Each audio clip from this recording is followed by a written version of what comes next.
Hello student, welcome to Atul education. तो friend, आज का वीडियो बहुत ही इंपॉर्टेंट है।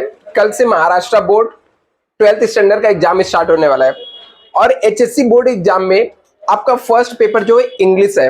मैं आपको इस वीडियो के अंदर बताऊंगा कि कल का आपका टाइम मैनेजमेंट क्या होना चाहिए, कल आपको कितने बजे उठना चाहिए और क्या क्या करना चाहिए, कल का आपका शेड्यूल पूरा क्या होना चाहिए। कल सुबह से लेकर शाम तक के आपके पूरे शेड्यूल आपको पता रहना चाहिए, क्योंकि आपको एग्जाम में एक अच्छे मार्क्स लाने हैं। तो सिर्फ पढ़ाई नहीं मैटर करता है, पढ़ाई के साथ साथ और भी जो चीजें मैटर करती है वो भी आपको इंपॉर्टेंस है। तो चलो हम लोग स्टूडेंट स्टार्ट करते हैं। मैं मान के चलता हूं कि आज के दिन आप लोग स्टडी करोगे, लेकिन नाइट मत मारना स्टूडेंट।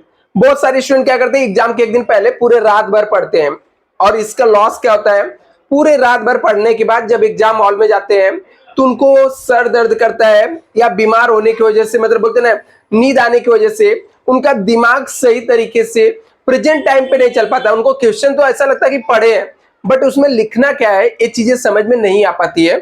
तो मेरी एडवाइस स्टूडेंट, आज के दिन यदि आप स्टार्ट कर रहे हो, ठीक है, पढ़ रहे हो, तो आप पढ़ो, ज्यादा से ज्यादा 11 बजे तक पढ़ो, रात भर मत पढ़ो, बिल्कुल भी मत पढ़ो और प्रॉपर तरीके से सो जाओ।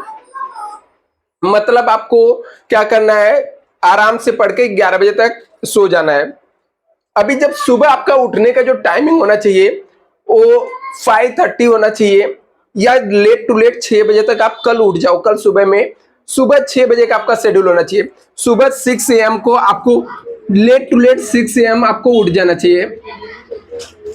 अभी उठने के बाद क्या है, आपको फ्रेश होने के बाद आपको अपना बुक उठाना है और यहां से लेकर 1.5 आवर्स, मतलब 7:30 तक AM तक आपको क्या करना है, स्टडी करना। कैसे स्टडी करना है, रिवीजन करना है। कैसा रिवीजन करना है, सिर्फ एक चीज नहीं रिवीजन करना है, पूरा आपने क्या क्या स्टडी किया है, पूरे ईयर भर में, पूरे साल भर में, पूरे मंथ में, पूरे वीक में, पूरे डे भर में क्या आपने पढ़ा है, पूरा जो कुछ भी आपने पढ़ा है उसको फटाफट पेज टर्न करके आपको क्या कर लेना है, रिवीजन कर लेना है। एक कल का ये जो रिवीजन है ना, आपको बहुत हेल्प करेगा स्टूडेंट। जो कल का रिवीजन रहेगा ना, आपने पूरे 1 मंथ में क्या पढ़ा है, 1 ईयर में क्या पढ़ा है, उससे ज्यादा ये लास्ट का ना 1.5 आवर्स का जो रिवीजन रहेगा ना, वो ज्यादा इंपॉर्टेंट रहेगा। क्योंकि ये बहुत मैटर करता है कि आप जिस दिन एग्जाम देने जा रहे हो उस दिन आप क्या सुबह सुबह उठकर रिवीजन करते हो। इसके बाद स्टूडेंट आपको क्या करना है, 7:30 के बाद आपको रेडी होना है, स्टार्ट हो जाना है आपके एग्जाम सेंटर के लिए। और क्योंकि यहाँ पर रेडी होगे तो एटलीस्ट मैं मान के चलता हूँ कि 8:30 तो आपको हो ही जाएगा यहाँ पर। और 8:30 तक आप ट्राई करो यहाँ से घर से निकल जाओ, ठीक है। घर से 8:30 इसलिए निकल जाओ स्टूडेंट कि अभी देखोगे तो स्पेशली जो मुंबई के स्टूडेंट है तो बीएमसी के हर जगह कुछ ना कुछ काम चल रहा है, ठीक है। मतलब रोड बनाने के ऐसे बहुत सारे प्रॉब्लम चल रहे हैं। तो आप कहीं पर यदि ट्रैफिक में फंस गए तो फिर आपको लेट हो सकता है। लेकिन अभी ये तो हो गई घर से निकलने की बात। निकलने से पहले आपको क्या क्या याद रखना है, निकलने से पहले सबसे पहले आपको चेक कर लेना आपका हॉल टिकट आपके पास है कि नहीं है। दूसरा, जो भी हॉल टिकट है उस हॉल टिकट का एक जेरोक्स कॉपी निकालो और अपने फ्रेंड को दे दो। हॉल टिकट का जेरोक्स निकाल के आप अपने फ्रेंड को दे दो जो आपके साथ में सेंटर पे जाने वाला है। प्लस आप उसका खुद के पास जेरोक्स निकाल के रखो और हॉल टिकट को बैग में रख लो। साथ में आपके पास वॉच रखो, ठीक है। आपके पास घड़ी होना चाहिए, क्योंकि एग्जाम हॉल में आपको मोबाइल अलाउड नहीं होता स्टूडेंट। और गलती भी मत करना, मोबाइल लेकर बैठने की गलती बिल्कुल मत करना, सेलफोन लेके बैठने की गलती मत करना और कोई भी चीट मत लेके जाना। यदि ये सब चीजें लेकर जाओगे स्टूडेंट, आपको आता भी रहेगा ना, आप उसको निकाल कर लिख नहीं पाओगे, लेकिन आपका माइंड बार बार उस जगह पे जाएगा और आप डरे रहोगे, डरे रहोगे। आपको एग्जाम हॉल में थोड़ा भी डरना नहीं है, एकदम कॉन्फिडेंस से जाओ।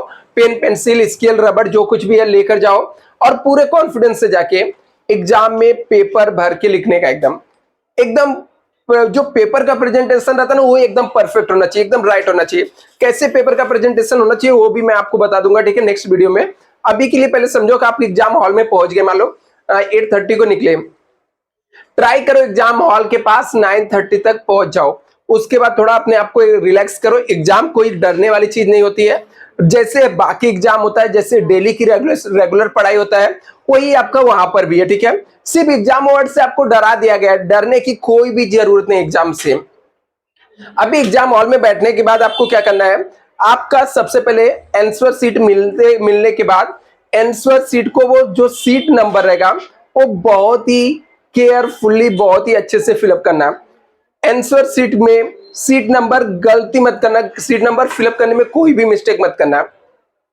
और स्टूडेंट एग्जाम में 2-3 अलग अलग पेन मत यूज करना, सिंगल पेन यूज करना।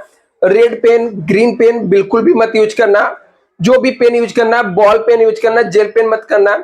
ऐसा जेल पेन यूज करना कोई रिस्ट्रिक्शन नहीं रहता, बट जेल पेन मत यूज करना, क्योंकि उसमें प्रॉब्लम क्या होता है, कभी यदि पानी गिर गया, कुछ भी हो गया तो फैल जाता है। तो इन सब चीजों से बचने के लिए आप क्या करना है, बॉल पेन ही यूज करना है। जो भी आपके डायग्राम बनाने उसमें भी बॉल पेन आप यूज करो। यहाँ पर पेंसिल ऐसा कंपलसरी नहीं होता कि आप पेंसिल यूज करो। दूसरा, पेपर मिलने के बाद पेपर लिखना तुरंत स्टार्ट मत करो। पेपर लिखने के बाद जब सबसे पहले आंसर शीट मिले तो उसको चेक कर लेना है कि उसके जितने पेज नंबर लिखे गए पूरे पेज है कि नहीं है। उसमें कुछ इंस्ट्रक्शन लिखा रहता है, जो भी फिलअप करना है कुछ रॉन्ग मत फिलअप करो। जो भी आपके सुपरवाइजर रहेंगे क्लास में उनसे पूछ लो कि यहाँ पे किसी जगह पे डाउट आ रहा है कि मुझे क्या भरना चाहिए, क्या फिलअप करना चाहिए, वो सब चीजें आपको क्या करना, पूछ लेना है। एग्जाम हॉल में ट्राई करो 15 मिनट पहले पहुंचने के लिए। जैसे 10:30 का टाइमिंग है आपका एंट्री का, ठीक है, तो वहां पे पहले पहुंच जाओ। 10:30 में आपको यदि एंट्री होता है, ठीक है, तो यदि 3 घंटे का पेपर है, ठीक है, 3 घंटे का पेपर है तो 11 से 12, 1, 2, ठीक है, 2 बजे पेपर आपके खत्म होने वाले। 11 बजे से पेपर स्टार्ट हो रहा है, तो 10:30 को आप क्लास में इंटर कर ही दो।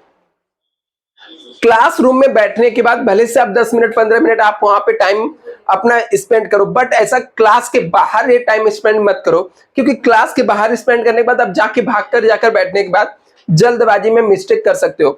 आप जाके आराम से क्लासरूम में बैठो और मान के चलो कोई एग्जाम नहीं है, ठीक है, कोई डरने की जरूरत नहीं है। एकदम सिंपल तरीके से बैठो। जो भी आपके पास आंसर सीट आएगा, आंसर सीट को चेक कर लो प्रॉपर है क्या, पेज नंबर, नाम, सीट नंबर, जो भी सीट नंबर, साइन, ये सब चीजें प्रॉपरली फिलअप कर दो। क्वेश्चन पेपर मिलने के बाद क्वेश्चन पेपर को प्रॉपरली रीड कर लो। सबसे पहले पेंसिल से टिक मार्क कर लो कि कौन कौन से क्वेश्चन आ रहे हैं। जो क्वेश्चन नहीं आ रहे हैं उसका टेंशन नहीं लेने को, बाद में आ जाते हैं, ठीक है।